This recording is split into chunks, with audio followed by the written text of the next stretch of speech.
Drag queen warns parents to keep their kids away from dangerous and immoral drag queen reading hours at public libraries.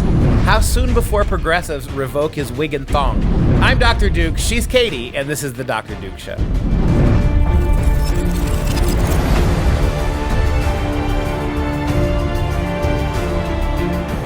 Hello, everyone, and welcome to the Dr. Duke Show, the only program that keeps you educated on the craziness impacting K-12 classrooms and college campuses around the world. Today, we look at a Catholic university where 44 professors are demanding an apology after the Catholic school showed the pro-life movie Unplanned. And they're getting it. Plus, we take a look at the top 10 dumbest gender studies courses being offered on college campuses this spring. Just 10? But we start in California, where a drag queen is publicly slamming Drag Queen Story Hour, saying parents that support this are, quote, extremely irresponsible, unquote.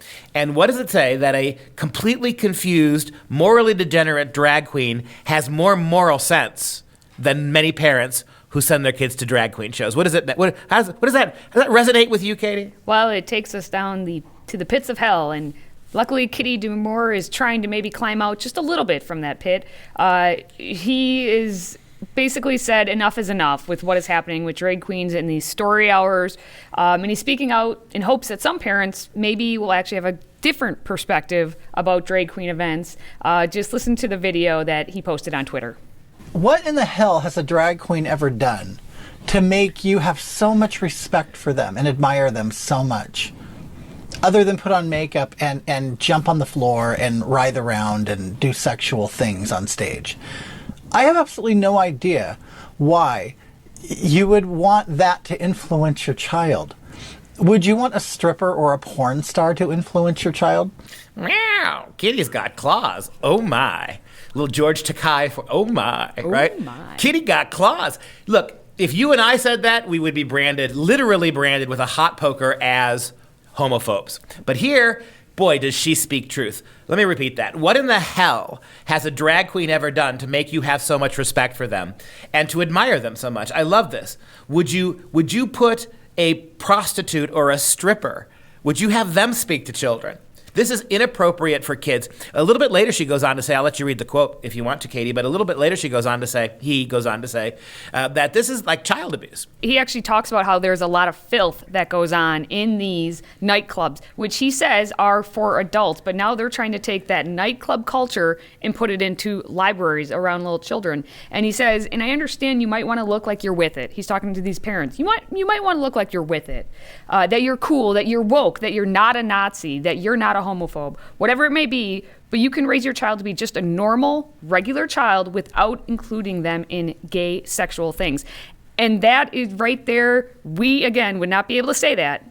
How dare you say I'm not woke or whatnot, but a drag queen is actually coming out and finally slapping them back with it. Even more than that, he actually says something that makes kind of moral sense, that only somebody who's a drag queen would be able to comment on. I've not heard anybody else say this. The other quote is really amazing. He says, honestly, you're not doing the gay community any favors. In fact, you're hurting us. We already have a reputation for being pedophiles and being perverts and being deviants. We don't need you to bring your children around. That, I could never in a million years have understood that not being a drag queen. But he's right about this, right? That if you already think, and you have good reason to think, that this is deviance, right? That this is not something you want kids to be around, that adult men who dress like women and then flaunt themselves in front of children may have pedophilia. It's perfectly rational to believe that, he says. Maybe it's true or maybe it's not true, he says, but for those of us who aren't, you're tarring all of us with that brush. It's a really interesting comment.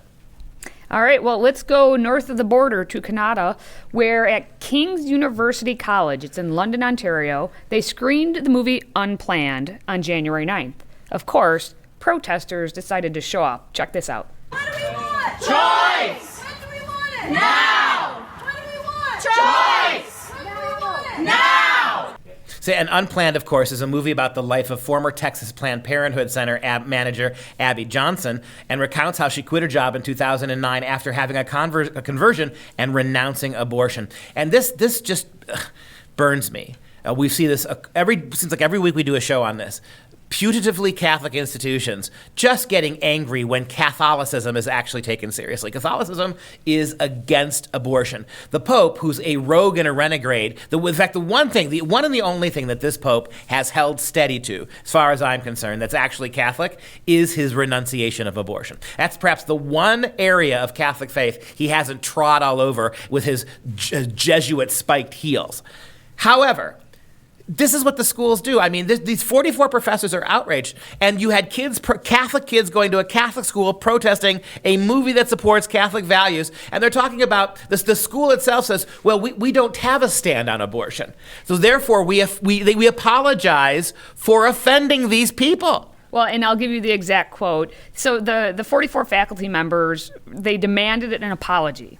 Okay, so it was a 3-page letter, signed by the faculty that described the furor and fear expressed by the school community. And I'm going to read you a couple different quotes. First, in their letter, they said, the public endorsement of an anti-abortion stance at King's University College by the director of campus ministry is of great concern to the viability of our institution.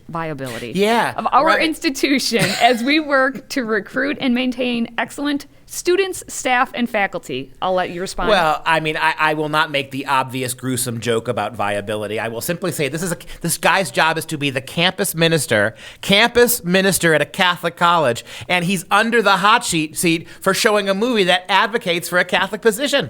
And I love this idea that fear. This is the left's argument. You made us afraid. We're afraid of movies. We're afraid to listen to voices that contradict our own. This is just absolute madness. You're afraid that they showed a movie? This is your answer? You have no argument against abortion. You have no position in a Catholic school from which you can argue that your way has to be appreciated or even tolerated. And yet you play the fear factor, right? And I hate to be that guy, but real fear, real trembling, real pain is what those aborted babies feel. What the new study is out now, new scientific research shows that babies as young as 12 weeks old now may be able to feel pain, right? We had a show the other day about a Hollywood actor, Megan Fox, who's sending her kids to a vegan school that teaches them that plants have feelings. Plants have feelings, Megan. Does your unborn baby? Because here you are at a Catholic school pitching holy hell that they showed a movie that was pro-life, and they got an apology for it. Yeah, so the principal, David Malloy, responded, and he says, I regret that people in our community have experienced anxiety, stress, and frustration as a function of this event. As principal, I take responsibility for this and will strive to create a more open format for future events. The presentation of the film and the belief of life beginning at conception is the stance of campus ministry and not of King's College as a whole. King's does not have a position on abortion. I didn't know you could break up your Christianity into the people who run Christian organizations and the people who actually believe it. I didn't realize there was a disconnect between a Catholic organization, in this case, and the few Catholics who happen to believe in Catholic theology. Furthermore, the thing that gets me about this, let me do a translation of his statement, Principal David Malloy. I regret that people in our community are experiencing anxiety, stress, and frustration because of Christian beliefs and tenets. As a principal Christian, I take responsible for your dislike of Christianity, and I will strive to create a format in the future that doesn't allow Christian ideas to be heard. As principal, the presentation of the film and the belief of life beginning at conception is one of those Christian stances that offends people. And so we do not take, as Christians, we will no longer take positions on issues if they offend non-Christians. That's a translation of Principal David Malloy's surrender. Fly the white flag up the flag. It's over, dude. This church is DOA. DOA. This church and all of its institutions, most of its institutions, are just DOA. Okay, well, we're going to come back here to the States because we're just stupid down here as well, where we know that for years these women, gender studies, LGBT, insert every sort of letter of the alphabet, programs are going on across the country. And College Fix did its due diligence at looking at the various gender studies programs to see what are 10 of the stupidest courses that they have on tap. And we're going to go through just a couple of them, but really it's a lesson in Mad Libs, especially this first one. This first course is called Drag Kings, An Archaeology of Spectacular Masculinities in Latin X America. And where is this class going to be taking place? What prestigious university? Princeton, of all places. That's the Drake Kings, An Archaeology of Spectacular Masculinities in Latin X America. That is a Mad Lib if I've never seen one. Speaking of Mad Libs, let me read the course description. The figure of the drag queen has been practically absent from Latinx American. Drag king. The drag king. The figure of the drag king. So in other words, you're focusing way too much on men dressed as women, and not the reverse, I suppose, right? Taking what we call spectacular masculinity as our starting point, i.e. masculinity that makes a spectacle of itself, or anti-masculinity, a hyperbolic masculinity that without warning usurps the space of privilege granted to the masculinity of men. This course revises the staging of spectacular masculinities as a possibility of generating a crisis in heterosexism. Do you see how full of themselves these people are? What? It's jargon, it's needless polysyllabic words. It's all spectacular. It's word soup, right? And all what? In two or three words, what is this? Deconstructing manhood.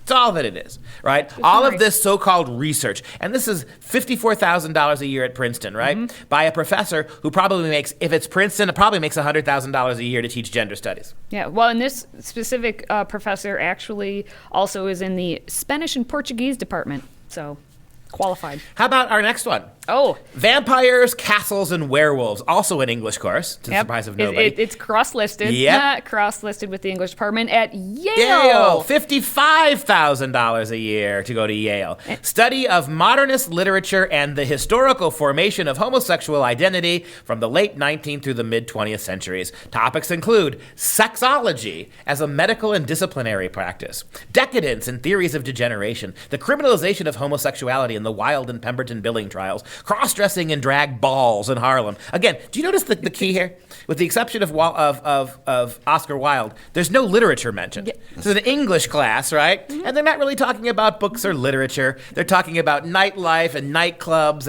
and trials. This is what's happened to English. You sign up for English classes and you don't get books anymore. Yeah. You get this kind of garbage. Well, I'm going to go on just because the rest of this description just makes me wonder, anyone who's reading it is like, what are we going to be learning? It's just so all over the place. So you talked about the cross-dressing and drag balls in Harlem. Then there's going to be Gay Berlin and the rise of fascism. So they're just going to talk about Donald Trump. Then there's colonial narratives of same-sex desire in Arabia and the South Pacific. Then there's Caribbean sexual morality and the salon cultures of expatriate Paris. So they're going everywhere in this vampires, castles, and werewolves And the class. one thing that's not mentioned in this ridiculous course description is vampires or werewolves. I mean, so this is $55,000 a year to go to Yale to take this. How about this one from Bowdoin College, which is $56,000. Some of these stupid little liberal arts colleges that no one's ever heard of, like Bowdoin in Maine, notice this. It's more expensive than Yale or Harvard. And the Tigress Snare, Gender, Yoga, and Monasticism in South and Southeast Asia. The class at Bowdoin College will look at the highly gendered worldview in South and Southeast Asian yogic and monastic texts, and examine how women navigate roles in yogic and monastic communities. Hint, there are no women in monastic communities. Hint, in all male monasteries, there are no women. But then again, maybe some of the monks are transgender, so they are actually women. Who knows? True. I just don't understand how a course like that can even be suggested and then actually pass, saying, this looks like a good thing we should add to our curriculum. Why not? The Tigress's Snare. We're going to talk about yoga. What it confirms is that universities no longer consider the humanities about books and ideas. It's about activism. Each of these courses, and look, there are dozens just as stupid or more at universities you've never heard of, where your kids are only paying $20,000 a year, $15,000 a year. Only. This is what's happened to the humanities. It has nothing to do with traditional knowledge or passing on traditional knowledges. What this is either one of two things. What you're getting in the humanities and the social sciences all across college campuses, from the community college all the way to the Ivy League. What you're getting is two things. One is a deconstruction of traditional values, using English, literature, philosophy, history, using it to pull apart Western culture, right? And number two, reinstating in the place of that eradicated history, culture, and literature and art, a new kind of poetics of queerness or colonialism or race. All of it along progressive lines. All right, that's going to do it for this week. But I want to know, which gender studies course was the worst? And Are there any others out there that you may want to send in to us? Let us know in the comments. Meanwhile, if you'd like to support this program and keep me from being put on the breadlines, please consider joining our Patriot Club. For $25 a month, visit drdukeshow.com to get started. And just for the record, my favorite one, which we didn't read, is Marxist feminism at Smith College, which is another way of saying socialist communism, right? Right? Like German Nazism, right? This is what we call a tautology. I'd love to see the description for that one. If you're a fan of the show and have a business, consider partnering with us. Visit freedomproject.com/advertise, freedomproject.com/advertise to learn more. For Freedom Project, I'm Dr. Duke, she's Katie, and until next time, stay intersectional, my friends.